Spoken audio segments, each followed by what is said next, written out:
Well, hello, ladies and gentlemen. So today we're going to continue on with our investigation and use of the open system energy balance, mass balance too. So I think it's a good point or a good time to actually go through and describe the various open system type devices or open flow type devices. These are turbines, compressors, nozzles, diffusers, heat exchangers, the various devices that involve the use of the open system conservation equations. So we're going to go over open system devices today and just list them and talk about what they do and how they work.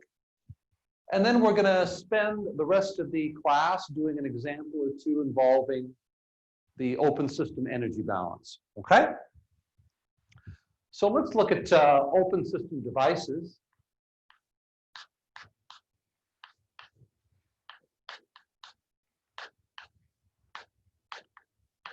Open system devices. The first broad category of open system devices are energy conversion devices. So energy conversion.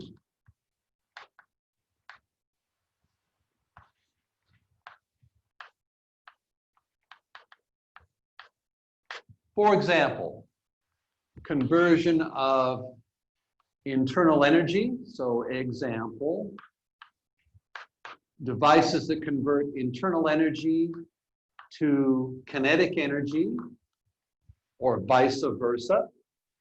Those are nozzles and diffusers. So here we have a nozzle. So a nozzle is a device which focuses or restricts the flow in some way. So we have the inlet. So we have m dot in. And then we have flow coming out. And so you have a velocity here at the inlet. Usually slow moving fluid comes in at the inlet and fast moving fluid. So velocity at the outlet is moving fast relative to velocity at the inlet. So we're focusing the nozzle, increasing the velocity of the flow, increasing the speed of the flow. And how does it do that? How does it actually increase the speed of the flow? Well, it takes pressure work and to some extent internal energy, pressure work and internal energy, and converts it into kinetic energy. So usually the enthalpy at state 1, that's given at the inlet, and the enthalpy at state 2 is given at the outlet. Usually the outlet enthalpy is less than the inlet enthalpy. We're converting pressure work and internal energy into kinetic energy. The velocity of the flow at the outlet is greater than the velocity of the flow at the inlet. So we're increasing the kinetic energy of the flow across this device. This is called a nozzle. A nozzle, okay? So we have a nozzle. The opposite device, a device that converts kinetic energy into pressure work and internal energy, is called the diffuser. So here we have a small inlet and the flow gets expanded. So we have m dot in and we have the outflow. Usually we have an inlet velocity, so VEL in. And the inlet velocity is a lot greater than the outlet velocity. So the outlet velocity is less than the inlet velocity. We slow the flow down by the area change that you see here. Typically pressures go up and enthalpy goes up. Internal energy and enthalpy go up as we go from the inlet to the outlet. So we have an inlet enthalpy, H in, and we have an outlet enthalpy, H out, and the outlet enthalpy is usually greater than the inlet enthalpy. So we're taking kinetic energy, converting that kinetic energy partially into pressure, power, and internal energy. Enthalpy goes up as we move through this device. This device is called the diffuser. diffuser. And so the idea is we take kinetic energy and convert it into internal energy and pressure work. In other words, enthalpy goes up, okay? The nozzle does the opposite. We take internal energy and pressure work or pressure power, if you like, enthalpy, and we convert it into kinetic energy, okay? So these are energy conversion devices. Energy conversion devices. Nozzles increase the kinetic energy of the flow. Nozzles increase the kinetic energy of the flow, and diffusers decrease the kinetic energy of the flow. Okay? Now, these two devices, the nozzle and the diffuser, are no work devices. And what I mean by that, no boundary, no shaft, and no electric work. And the energy balance, the work term W dot is 0. Okay? There's no propellers, wires, or any deformation of the system. Okay? And the system in this case, of course, is the inside, the flow, the air or whatever material is going through the diffuser. That's our system. Okay? Now, what about work producing or consuming devices? There are devices that either produce work or consume work. Work producing or consuming devices. Work producing or consuming devices. The big one you should know about is a turbine. Turbine. A turbine produces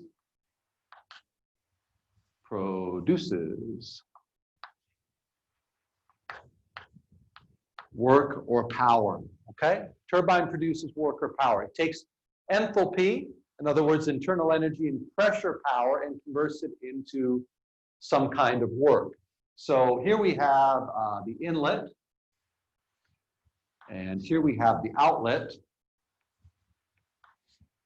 of a turbine. So we have m dot, flow comes in, flow goes out. We have a enthalpy at the inlet, an enthalpy at the outlet.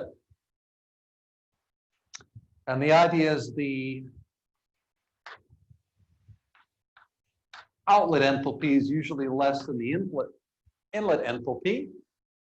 So we're converting internal energy and pressure work into some kind of other power. In particular,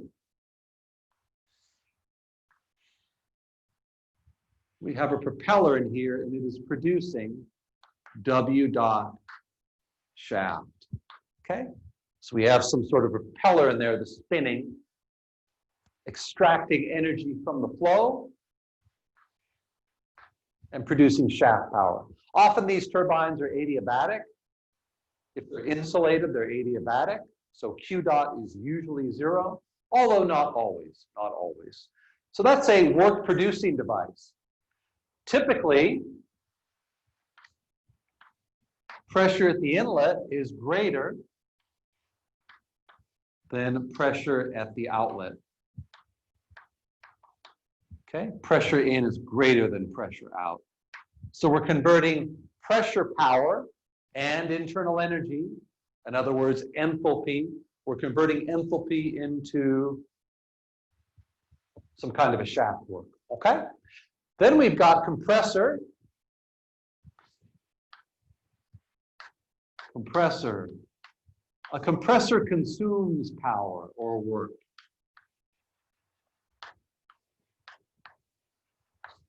It looks just like a turbine. We have an inlet and we have an outlet. Oops. So we have an m dot, we have an h in, a p in, we have an h out and a p out. And this thing has a propeller in it or some kind of a rotating blade of some kind. And this thing consumes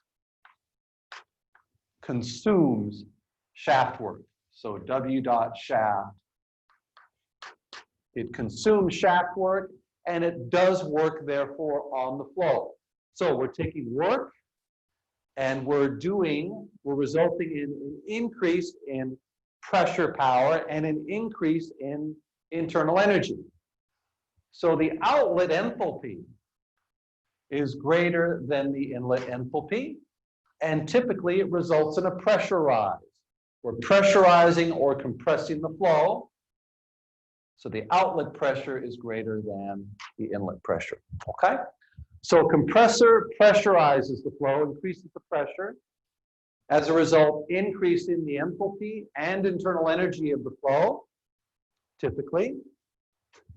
A turbine, on the other hand, produces power or work, shaft power, and as a result, pressure falls across the turbine, and enthalpy and internal energy fall. Work-producing, work-consuming device, turbine, compressor. Typically, these compressors and turbines are adiabatic. In other words, we assume there's insulation wrapped around this device so that there's no heat transfer externally. So usually the Q dot term could be neglected when you do turbine and compressor problems. Same thing with diffusers, but not always. Sometimes you'll have a problem involving, or a situation involving, heat transfer for any one of these devices, and then you will have to re-examine the energy balance, okay? Work-producing, work-consuming energy conversion devices. We also have one last class of device that we're going to talk about here, and those are heat exchangers. So a heat exchanger transfers heat from one system to another, one open system to another. So we also have heat exchangers.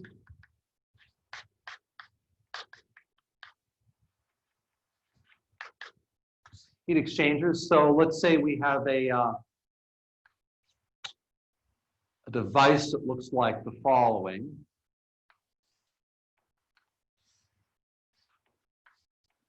So we have a pipe here, and we have some sort of fluid moving in and out.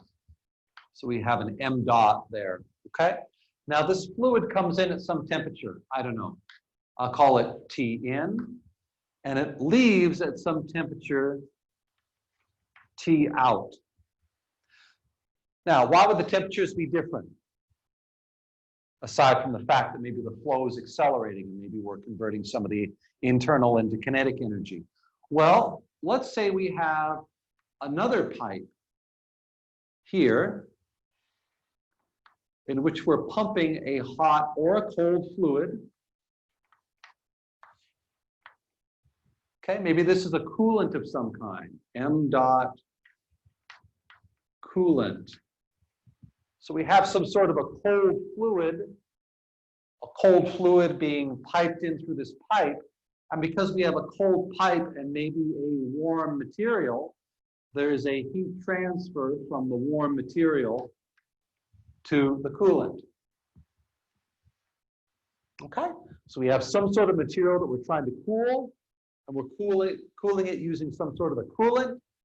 The coolant is cold, the material is hot.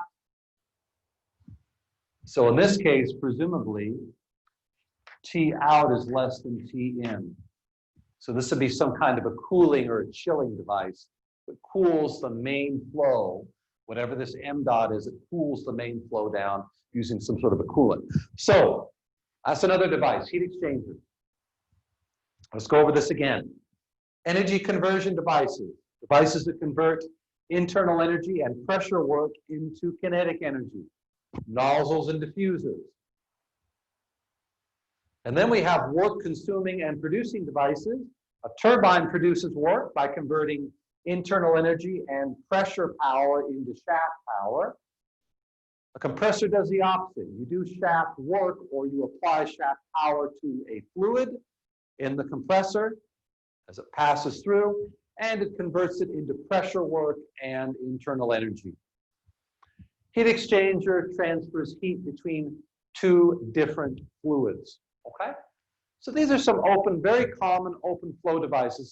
This encapsulates probably 95%, 99% of all the open flow or open system devices that are in existence, okay? Or a combination of these devices. All right, let's do some examples here. Let me cut this and we'll do an example.